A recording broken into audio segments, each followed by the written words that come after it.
Uma das coisas que eu aprendi é que não se briga com a informação. Eu sou Gabriel Amaral, sou jornalista, sou tricolor e você já vai entender essa minha abertura. O Fluminense vai enfrentar o Boca Juniors na final da Libertadores de 2023 no Maracanã no dia 4 de novembro. O Fluminense recebe, né? É final em campo neutro, mas no final das contas o campo neutro pertence a nós. É final única. O Boca Juniors acabou agora há pouquinho, faz cerca de 15 minutos que eu estou gravando aqui, de eliminar o Palmeiras dentro do Allianz Parque, depois de um empate em 0-0 na Bombonera, um empate por 1-1 dentro do Allianz Parque, que em outros momentos concederia ao Boca a classificação, né, pelo gol marcado fora de casa, mas obviamente esse regulamento mudou e com isso o jogo foi para os pênaltis e mais uma vez o Boca Juniors se classificou nos pênaltis. Foi a terceira só nesse mata-mata. Mas eu vou te explicar um pouquinho mais sobre o Boca, um pouquinho mais sobre essa final. A gente vai falar, inclusive, você vai entender a minha abertura. Logo depois que você der um like aqui embaixo, se inscrever aqui no canal do Raiz Tricolor. Somos o maior canal em inscritos, em audiência, enfim, nesse momento, pelo menos o segundo melhor time da América do Sul nesse ano. Estamos na final da Libertadores. E eu acho que o tamanho dessa final aumenta ainda mais com o Fluminense enfrentando o Boca Juniors. Gabriel, mas o Fluminense é gigante. Sabe que eu não entro em alguns delírios que às vezes a torcida entra. É óbvio, o Fluminense é na Libertadores e eu quero ser campeão contra o Parede Futebol Clube. Quero ser campeão, óbvio. Mas falando em relação à repercussão e o nosso sentimento como torcedor mesmo, a gente terminar uma campanha que começou na primeira fase com 5-1 no River Plate, dentro do Maracanã, e terminar essa campanha também dentro do Maracanã ganhando o Boca Juniors, talvez os dois times que não são brasileiros, são os maiores times, né, da América como um todo, excetuando os brasileiros, seria muito sintomático ainda contra os argentinos. Bem, vamos falar um pouquinho rapidamente sobre Boca e Palmeiras, né? O jogo de volta, o Boca abriu o placar, Cavani, boa jogada do Merentiel, contra-ataque, o Boca forçou bastante no contra-ataque, abriu o placar, fez 1-0, Cavani fez seu primeiro gol na Libertadores, né? Mas o Palmeiras até precisou, o Boca tinha o controle completo do jogo, até o Endrick entrar no segundo tempo pelo Palmeiras, ainda assim criou jogadas, o goleiro Romero salvou uma, salvou duas, salvou três, até que o Marcos Rojo, que é o defensor do Boca Juniors, e que era da seleção argentina, né? Ele foi para as Copas, veio para a Copa aqui no Brasil e foi para a Copa do Catar como lateral direito da equipe argentina, no caso da seleção argentina, né? Ele veio meio como zagueiro, enfim, é uma situação, um lateral esquerdo, né? Lateral esquerdo, exatamente. E aí, enfim, foi expulso, tomou o segundo cartão amarelo, ou seja, o capitão do Boca Juniors não joga a final da Libertadores contra o Fluminense, tomou um cartão amarelo, o segundo cartão amarelo, foi expulso. O Palmeiras, pouco tempo depois, conseguiu empatar o jogo com o Piquerez, numa falha do Romero, que ainda fez mais outros 2 milagres. É isso.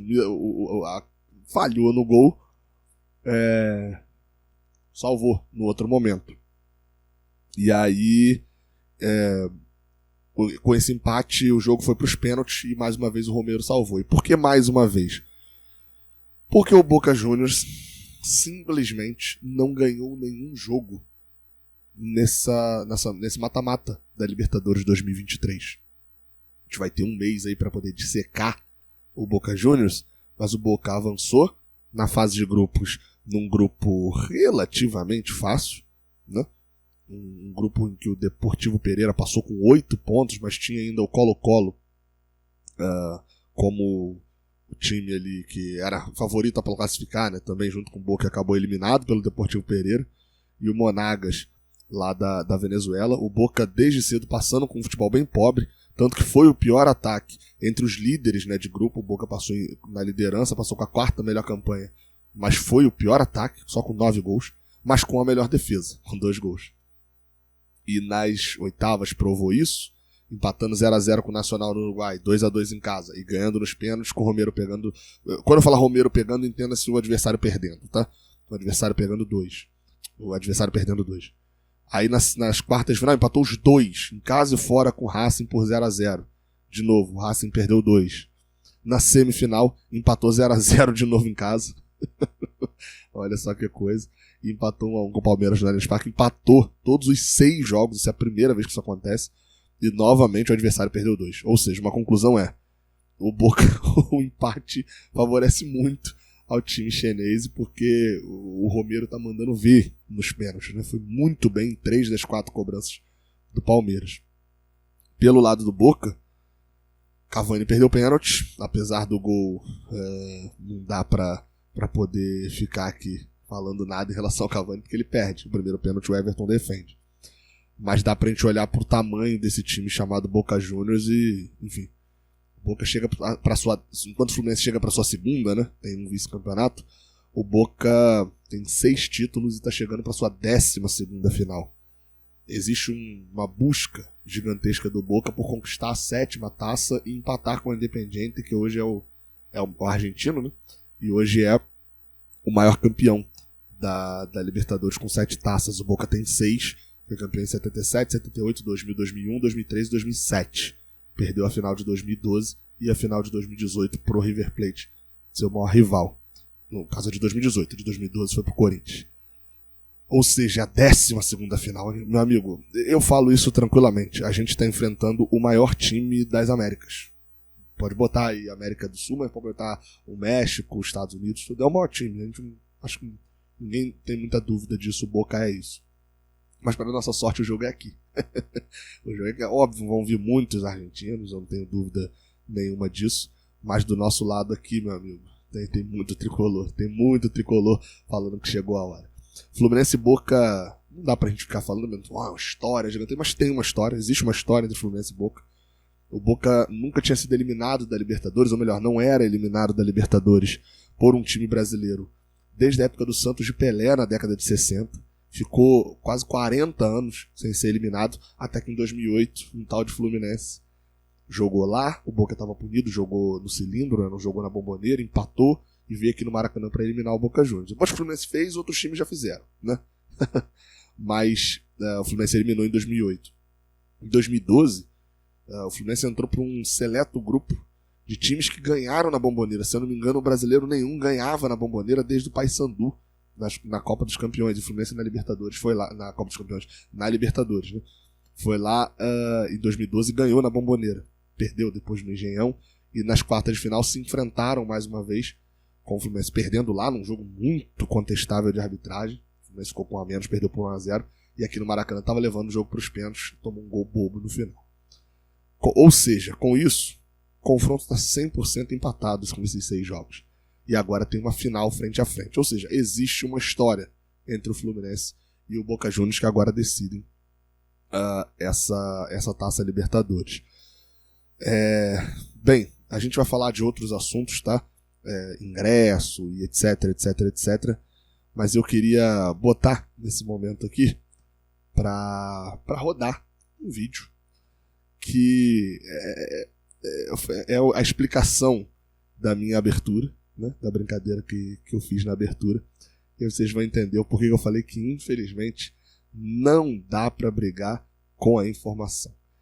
Esse daí é o Charla Podcast. Show de bola. Peraí, já estão falando. Esse é o Charla Podcast bem legal, se inscreve lá no canal deles. E eu estive lá no dia 9 de agosto, famoso dia após a classificação do Fluminense. Nesse programa, no dia 9 de agosto, logo depois do Fluminense se classificar contra o Argentino Júnior, ali nas oitavas, a gente foi fazendo todos os confrontos, só o Fluminense tinha se classificado, foi fazendo todos os confrontos. Eita, volta aqui. Confrontos.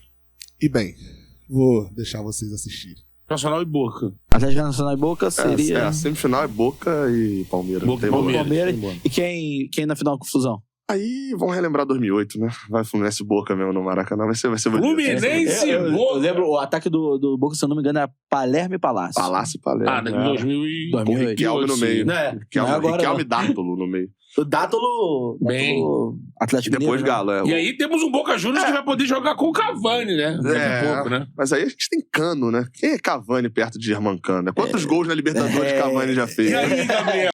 Mais de uma coisa linda. Pô, show de bola. E pra nossa audiência que está acompanhando aí, os tricolores que vieram, fizemos aqui uma simulação com o Gabriel e pro Gabriel da Boca e Fluminense na final, hein? Vamos manchetar isso aí. Alô, Luiz do Twitter, bota aí, ó. Bota aí. Segundo Gabriel Amaral, Você Fluminense, crava. Boca. Você crava. Informação. Boca Fizemos Juniors. aqui as claras, Não sei se eu tô dando spoiler pra galera, tem galera que não gosta de ter spoiler assim, mas desculpa, a informação a gente não tem como brigar com a informação. Exatamente. É isso aí, fiz um cortezinho porque, né? Se você quiser assistir completo, você vai lá e assiste lá no canal do Charla. É isso, galera. Fluminense e Boca. Eu, por exemplo, eu queria pegar o Boca mesmo. O Boca Juniors acho que é um time que... Primeiro que pegar time de fora do Brasil, acho que foi mais tranquilo, entre aspas, né? Do que pegar os times brasileiros que jogam contra o Fluminense o tempo inteiro. Acho que o Boca não é tão forte, mas meu amigo do outro lado tem uma galera que olha pra, quando tá jogando, que a galera fala que camisa pesa, é porque o jogador tá jogando do outro lado. Ele olha pra camisa do Boca e ele fala, meu amigo, essa camisa aqui tem 5, 6 taças. Essa camisa aqui não vai aceitar nada menos que título. E o jogador do Fluminense tem que olhar pra camisa, essa camisa aqui também, e pensar, meu amigo, e ter noção de que a gente não vai aceitar nada que não seja o título. Chegou a nossa hora. É isso. Até a próxima. Valeu.